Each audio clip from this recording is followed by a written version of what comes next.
John McAfee, pioneer in the cybersecurity industry, the founder of the software company McAfee Associates, now CEO of MGT Capital Investments. Good evening. Welcome to Romania. Well, thank you for inviting me. Mr. McAfee, there are all these debates and headlines in today's media about cybersecurity, hacks, information security, and so on. So, before diving into our discussions, how would you describe the sense of security in the digital world in 2017? How would I describe the sense of security? Well, we have none. There is no security whatsoever. I think this is the problem that cybersecurity professionals like myself face every day. I see people walking around, everyone has their phones out. While you are watching your phone is watching you. This is just a fact of life.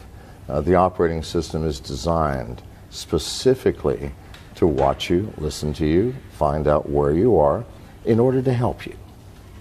It needs to know who your friends are.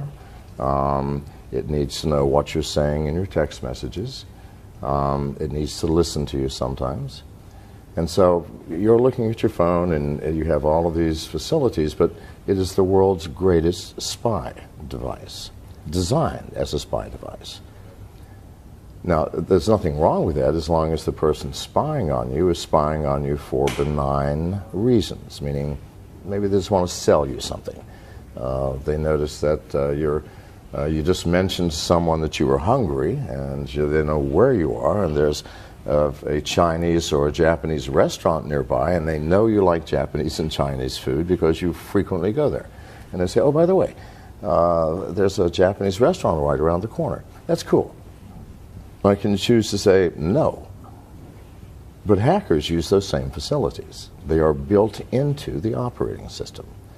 So if a hacker gets access to those facilities, they may choose to empty my bank account without my permission or knowledge, or to steal my identity, or to start charging things on my credit cards, or if I have a Bitcoin wallet or an Ethereum wallet, they can empty my wallets.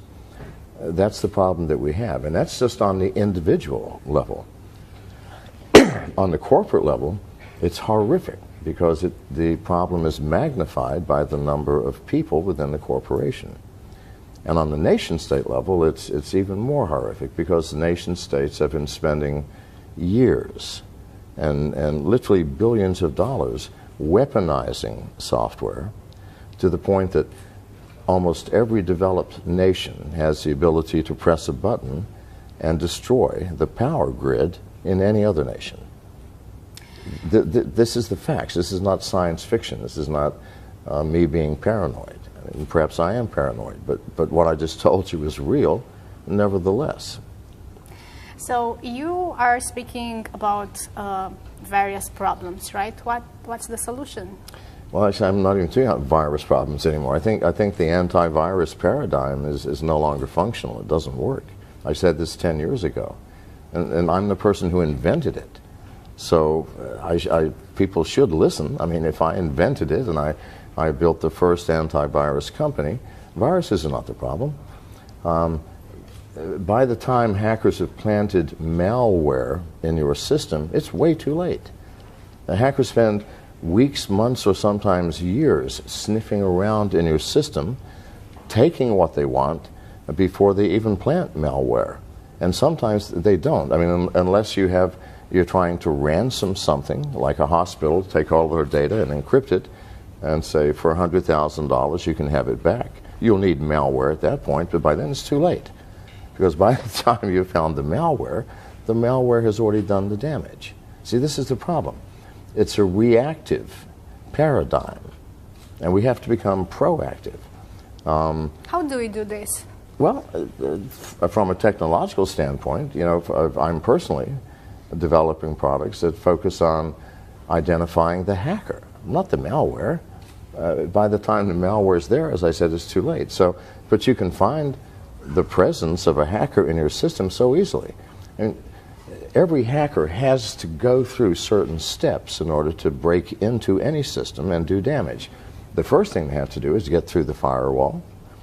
after they've gotten through, and all firewalls have holes. It's impossible to build a firewall that can keep out all hackers. It just can't be done.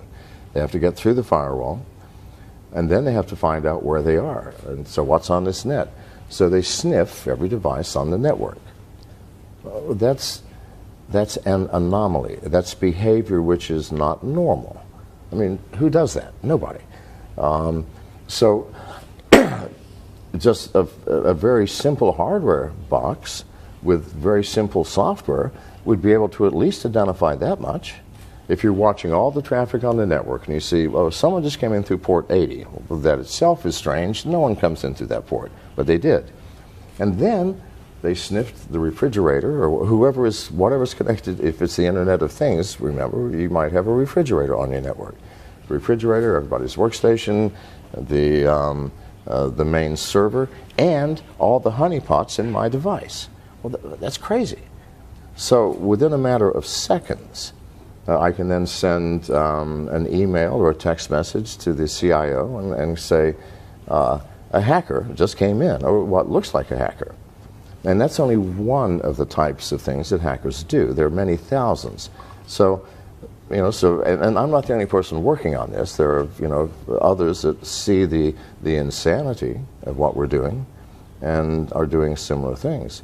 So we have a device coming out in just a couple of months called Sentinel that will identify within a matter of seconds. Now, we're not going to do anything about it. That's your job as the CIO or as the network manager.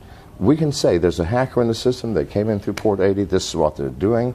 We will continue to monitor them. But you have to make some decisions as the human being. What do? You could call the authorities. I mean, I wouldn't advise that because your business will be shut down virtually because the authorities will be running around and your employees are going to be watching and no one's going to be working. You might just simply shut down port 80 and forget it. Maybe he'll come in through another port later, we don't know. If so, my box Sentinel will tell you about it. So isn't that more sane? Because it's the hackers that are doing the damage, not the software they've created. The hackers create that software. It's the hackers we must concern ourselves with. We've been fighting the end product hackers have created rather than the hacker himself or herself. So the proactive approach, and there are many products that we're working on that do the same thing, where we're dealing with the human element rather than the product of what the human has created. Where does education stand in this whole equation? Yeah, well, I think the first thing, everybody in this room should educate yourself about these little devices everyone is holding up and carrying, because they truly are spy devices. You have people, I mean, I've even heard people at Google say that if you have nothing to hide, you have nothing to fear. Well, I've never heard anything crazier. And who among us has nothing to hide? I'm serious. It's not, do you have something to hide, but what is it that you're trying to hide and from whom? Think about this. Everybody, everyone exercises a different degree of privacy hundreds or sometimes thousands of times per day. I just met you. I'm not likely right now, especially with everybody watching, to tell you the intimate details of my life. It's like if I go to the store and buy some nice Romanian beer, I don't tell the clerk what I did last night in my private hours. No. We have very restricted lines of conversation. The weather, politics maybe, the price of potatoes. And that's it. You meet a casual acquaintance that you see every week, you might divulge more. Maybe you have a health problem you want to talk to them about. A good friend, you might divulge almost everything. And to your spouse, to your wife, or to your husband, you might tell them everything. Unless maybe you're sleeping with your wife's sister, in which case you might choose not. Do you see what I'm saying? So that if everybody knew everything about everyone else, we would have chaos in the streets, beginning with a rash of people shooting their spouses. So it's insane to say if you have nothing to hide, you have nothing to fear. We're all humans. We are living in an imperfect world. You know, we each have love and compassion and joy and hope and grace. And at the same time, we have greed and anger and hostility and jealousy. And we're a mixed bag. So if you want all of that negative known too, no, we can't. Society has created privacy as the foundation stone of a harmonious world. And if we lose that, we will lose the harmony. What do you think about all these emerging technologies that are now being used by giant companies in the industry? And I'm speaking about, for example, cloud storage or all those data mining technologies. Yes. How long will these last as secure technologies? What do you think? They're not secure. They're not secure now. I mean, you know, I'm here to speak at Brock Pierce's brainchild, D10E. On cryptocurrency. And cryptocurrency, people say, well, how secure is Bitcoin? I go, what side do you want to look at? If you want to look at the blockchain, I think it's extremely secure. It's a mathematical principle that allows you to validate with absolute certainty a source and destination for any transaction. That's very powerful.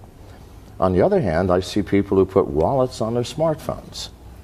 Now, something that you may not know is that over half of all smartphones, both iOS and Android, are infected with keystroke logging software. This is a known fact. Every pornography site in the world, if you have ever, I'm sure nobody here has ever looked at pornography, but if you have, if there's a rare exception, then you have keystroke locking software. How do you think they make their money? See, this is the issue. It costs millions of dollars to maintain these massive databases and have the bandwidth to disperse this pornography, and yet you don't pay. Yes, you're paying. The instant you visit the site, if you have an Android, for example, the site runs a JavaScript which sets the download unauthorized application flag. The very first video that you watch, you now, because that's a click-through, you clicked, you did something. You said, yes, oh, good, that's yes, I'll do that. Downloads, first and foremost, a remote rooting function. If it's an iPhone, a remote jailbreaking program. All can be remotely rooted now. After it's rooted, they download a keylogger, and all this takes just a matter of seconds. And from that point on, somebody is watching every single one of your keystrokes. Now, people pay these pornography sites for the ability to put their keylogging software on your phones. Why? Well, maybe they're a Bitcoin aficionado, and they're going to see, do you have a Bitcoin wallet like Mycelium or what have you? Yes. Well, they're just going to hang around until you access it and input your keys or your passwords, and the next day, your wallet's going to be empty. Or maybe you do online banking, all right? You have a password, you have an application. The very first time you've logged into your bank to check your balance or do anything, they go, thank you very much. And the next day, your bank balance will disappear. Now, why has this not happened to you already? Because hackers are not stupid. In order to take something, they have to download additional software. If they only take 400 or 500 people's bank accounts in one day, then the next day the white hat hackers are going to say, this is how they did it, everybody, you can protect yourself. No, they're going to wait until one day this year or next year, and 100 million people in one day are going to have your bank accounts eradicated. Zero balance. Or your identity will be stolen. Or your Bitcoin wallet will be emptied. Or maybe they've been watching your keystrokes to see if, you know, maybe you're saying something to a friend or a lover that maybe could compromise you. Maybe they can blackmail you. If they get lucky, you might be a United States congressman or a senator, in which case, now not only do they have money, they have power. So this is why this is being done. And the Russian cyber mafia and the Chinese cyber mafia are so powerful. They pay literally hundreds of millions of dollars to these pornography sites to allow them to access your smartphone so that at some point they can utilize that. So, something to think about. Now, you said, how secure are they? Well, they're not.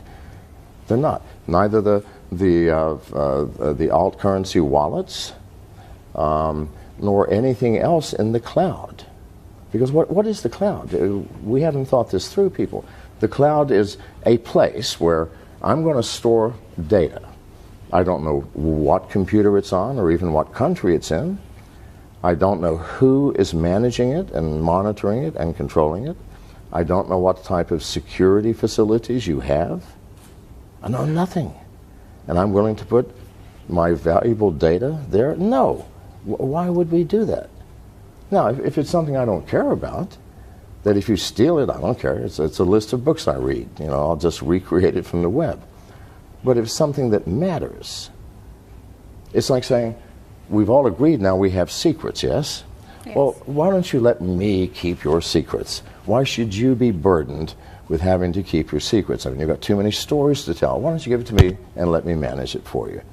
Isn't that crazy? And yet that's what we're doing with our, quote, secret data. That is data we don't want to have stolen from us or taken or accessed. Did I answer your question? Yes, it did. So as an investor, you wouldn't invest in a company that it's using cloud technologies? Well, I wouldn't say that. Because there are many ways of looking at the cloud, aren't there? I mean, as it exists now, with where we store our data is unknown. And why do we use the cloud? We use it because it makes life easy. I can access my data from anywhere and from any device, on an airplane, my smartphone, my laptop, who cares? Well, you can do the same thing by choosing where you store your data. And there are companies that are offering decentralized cloud services where you create this, they give the software, you say, well, I want my main server in the company to be where I keep all my sensitive things. You might even have your smartphone as a server if it's always turned on. So you get to pick and choose. And you might still use the cloud for some things because not important. It doesn't matter if people steal it or know what's in there. So I'm not saying I wouldn't invest in it. I'm saying that it would have to be a new type of cloud, a cloud that you, as the user, have control over to the extent that you get to choose the location of your data. Speaking about Bitcoin, what is the most significant value of Bitcoins? What would you say? Well, I think the most significant value is that it is a new paradigm of money. And it's not going to go away. It's like Pandora's box. We've opened the box. It came out. It's not going away. No matter how much governments would like it to, no matter how problematic it is for banks, it's here to stay and it's growing. And the world will have to learn to adapt to it. If not Bitcoin, then one of some other cryptocurrency, because there's hundreds of them. And I would caution people because many of these new cryptocurrencies are scams. People who say, oh, God, there's a lot of money to be made, let's create our own currency and name it whatever, the MCAFEE coin. And let's pre-mine 1 million of them and sell them. But please, it's a license to steal. And they do it because people do not understand the technology behind it. And here's some other advice. If you are going to become involved in any kind of cryptocurrency, Bitcoin or Ethereum or Monero or whatever, you need to educate yourself. It is easy to lose your money and to become confused. So, and these are problems that will fix themselves. The simplicity, it's difficult now because it's a new technology and we don't have the facilities to keep you as the owner of the money from hurting yourself through lack of education. We can build software to take that away. It'll just take time. A year, 2 years, 3 years, that problem will go away. But banks, governments, people who collect taxes from income, it's a problem they're going to have to deal with. In one of your previous talks, you said that there are two ways of losing Bitcoin, through stupidity and hacking. Could you please elaborate on these two aspects? Through stupidity? Stupidity and hacking. I don't use that word stupidity very much. I can't Well, believe I you said did. that, but I did. Fair enough. Okay. But then I must have been talking about myself, because I've lost lots playing around with cryptocurrencies, because I'm trying to find what the problems are. You know, I let people hack me. I published the phone, my personal phone number in Business Insider magazine last year.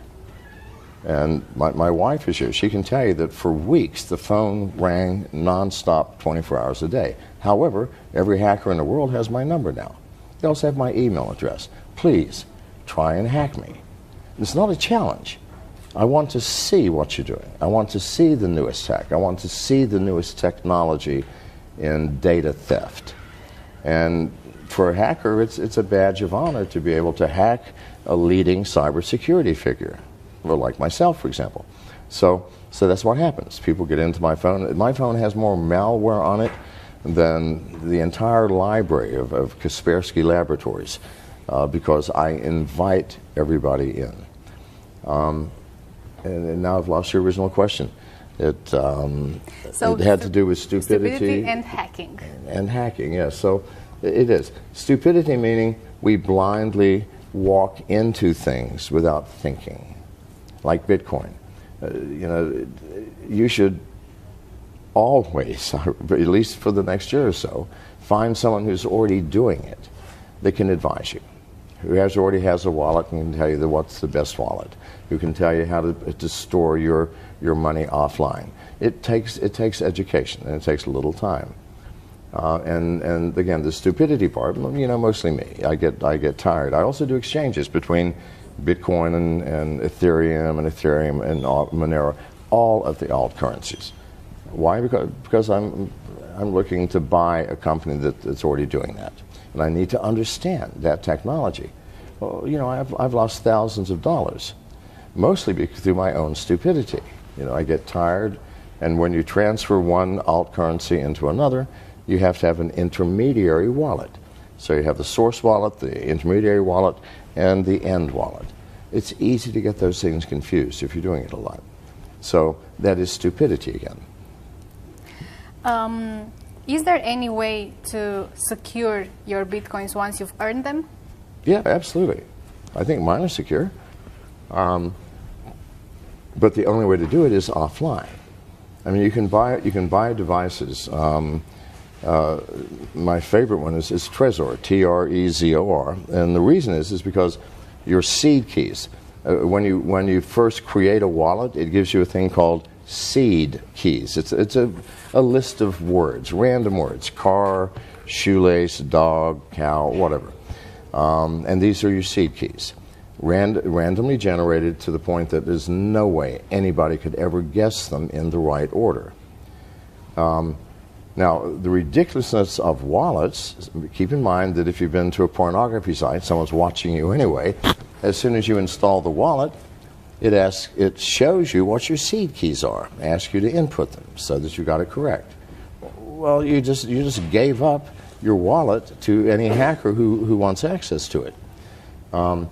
What's nice about the Trezor device, and by the way, I have nothing to do with Trezor. I'm not promoting it for sale. Nothing. I just use it. Is it has a tiny little screen that shows you the seed keys on this screen, not your smartphone, not your laptop, not your desktop, but on that device. So no hacker can access them. And then once you've put your Bitcoins into the wallet, unplug it, bury it in the backyard, hide it under your mattress, whatever you want to do with it, like it was real cash. So, but to keep the wallet on any intelligent device, whether it's your laptop, your desktop, or any mobile device, that's insane. It will get stolen. In terms of cybersecurity technologies, what's your bet for the future? What do you think it will be the technology of the future? It'll have to be the technology that looks for the human element, that looks for the hacker rather than the malware that the hacker creates. That's the only way you can do this. Because hackers have to interface, they have to act, they have to do something in order to hack you. And it takes many weeks or sometimes many months for them to do that. And if you can identify the hacker right up front and shut the hacker down, then they're going to go look for easier prey. All of our security in the future will have to include that aspect of security, the hacker mindset and the hacker methodology. You speak a lot about hackers. Let's suppose that I am a tech company. How do I deal with them? How should I approach this relationship with hackers in general? Should I work with them? Should I? Yes, hire them. I keep saying it to everybody. If you don't have hackers on your team, then you're lost. If I'm designing a bank vault, wouldn't I want to hire the greatest safe cracker in the world? Someone who can break into bank vaults? I want to hire that man, because if I don't, then he's going to break into my safe. This is just a fact of life. So we have to work with them and cooperate with them. We have to stop thinking that all hacking is bad, because a hacker is nothing more than a person who understands every single aspect of computer technology, from the hardware all the way up to the highest level software, and loves doing that, loves living in that field, lives, eats, and breathes that. Now you can't create a hacker. You can't send someone to Harvard or to Stanford University and create a hacker. No, that's not possible. You can create a good computer scientist, but that's not the man or woman that you want to save you from hacking. You have to get the hackers involved. I hire nothing but hackers. My friends are all hackers. You know, I want to know the hacker mindset, else I cannot help you. I can't do anything to create products or services to keep you secure if I don't understand my enemy. And just because they're hackers does not mean they have to be the enemy. Okay. There are white hackers as well. Yes, absolutely. Speaking about that, how much do you think the security industry is still biased towards hiring computer science graduates as opposed to people that are self-taught in this security field? I believe that in 10 or 15 years, colleges and universities will no longer exist. Does it make sense, for example, to learn a science where you're taught by a human being with a limited brain and limited capacity, when right here in your hands you have access to the infinite knowledge of the world? I tell this to people all the time. They go, what should I study in school? I go, why do you want to go? I mean, if you want to go to school to party or to make friends or for social reasons, that's fine. Or you want a degree so that you can get a job with some structured company that demands you have one, okay. But if you truly love what you do, you're not going to structure your life so from 10 a.m. till 11 a.m. you'll be studying writing device drivers, and then from 11 till 12 you'll be studying C++.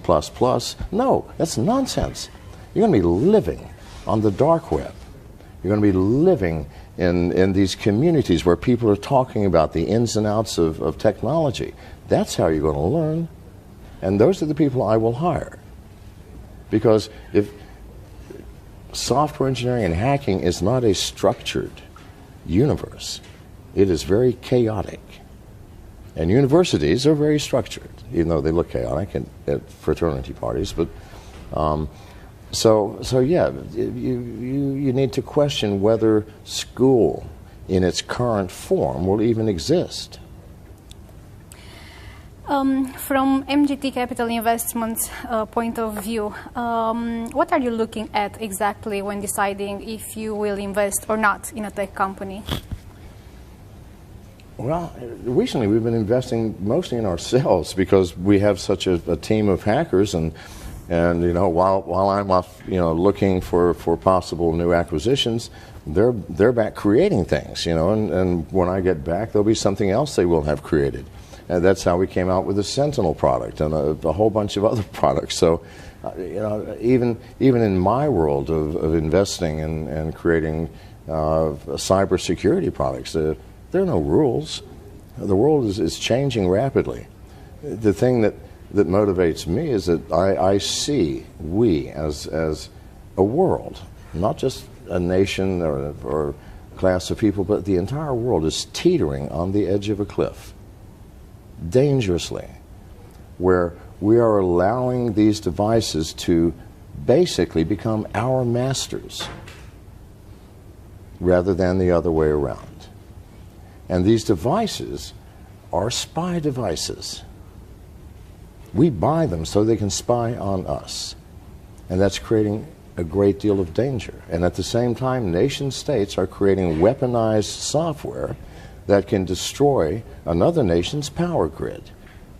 Well, I'd rather have nuclear bombs dropped because they're localized. If you lose a power grid for a nation, you will be living in a cave within a year, wearing animal skins, because there is no other hope. You have no emergency services, no communication, no food, because all food production is automated. Without power, you cannot run the computers to automate that production. Without power, you can't run the machines, even if you had the manual capability of doing it. You can't distribute the food because that is all automated. It would be a horrific world, and yet we are all in this world, and at least a dozen nations have that button now. Russia, China, US, I know for sure. Isn't that frightening? It is. It should be waking people up. But instead, we're still drawn into this tiny little colorful entertaining screen. By the way, from all the devices that we as regular people are using, what's the least secure from all? If we were to choose between our smartphone. I can tell you what the most secure is. It's this one, the one that I carry, and it's a Samsung S7. And the reason is it is the only phone that cannot be remotely rooted or remotely jailbroken. All iPhones can be again, whatever. The most hackable phone in the world is the iPhone. Android is second. But before they can do anything, they have to root your phone remotely, meaning you download a piece of software which roots your phone. And no matter how hard manufacturers have tried, no one has kept a remote rooting software out for more than a few months. This has gone for over a year. No one yet has developed one. So when they develop a root device for this, I'll search for something else. That's the only way, by the way, I can survive handing out my phone number and email address and inviting hackers to come and hack me. They can put the software on here, but the software is powerless until the phone is rooted.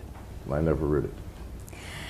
Mr. McAfee, thank you so much for your time. It was a pleasure. Now, if you're still available for 5 or 6 minutes, I think that we can take 1 or 2 questions from people that gather here. And we have some questions on Facebook as well. Someone is asking why you didn't win the presidential elections. Well, I had no intention of winning it. I mean, please, anybody who's Googled me will know that I can never be the U.S. president. Well, okay, now, but let's get real. Let's get real. I'm smart enough to know that, and so were all the people on my campaign. However, what did it do? It allowed me to have a national platform to stand on, to tell people what I've just told you. Cybersecurity is our biggest risk. We're teetering on a cliff. If any of you have children, you'll understand what it means to want to leave the world in a better place than you found it. Well, we're about to leave a disaster to our children. I don't want that. No parent wants that. So it gave me a national stage, and especially me being John McAfee, expecting me to do something crazy, which I tried to do as often as possible. People listen. But no, why I didn't win, there's no way I could have won. Ask that person what drugs they're on for even asking that question. I'm joking. Okay. I know. We have one question there, I think. Yes. Hi. When you were talking about giving your data to someone for safekeeping. I'm sorry? When you were talking about giving your data to someone for safekeeping and personal data, you know? Yes. I got this crazy idea. Traditionally, antiviruses work like this. You would install them on your computer, would maybe pay a license on them, and hope they protect you. But if that didn't happen, then you were screwed, and you couldn't sue a company or something like this. What if we change a little the paradigm? Say I'm the consumer, there's the hacker, but there's a third party, which is someone responsible for my security. Meaning, okay, I have all this personal data, and I want to legally bind you to take care of it and not let anyone get their hands on it. If that happens, you have to pay a lot of money to me. Yes. And in return for this, maybe I pay a monthly fee. Depends on the data, it depends on stuff like that. Does that make sense from a business? Well, absolutely, but here's the problem.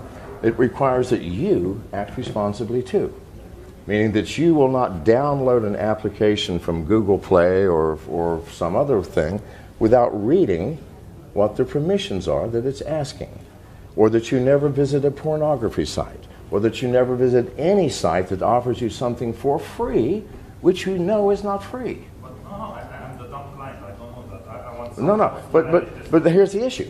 Because once your phone is then compromised, he can't. The third party can no longer be responsible because the hacker is not coming in this way. He's coming in pretending to be you. Yes, Do you understand? I understand. But in my scenario, if I'm the dumb client and I don't want to have responsibility, I want to delegate responsibility.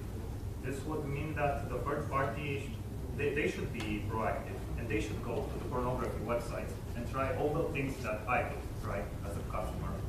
But that's fine, and they can do that. Yeah. But as long as you are still using your phone, because, let me ask you this, how will you get access to your data?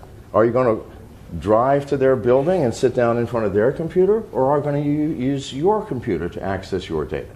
I'm going to use my device. That's right, and your device is the Trojan horse. Your device is the hole in the system, as long as you don't act responsibly. And if you're going to act responsibly, why do you need some third person to hold your data? That's the catch-22 here, is that it has to be on our shoulders. We always want to put responsibility on someone else's shoulders.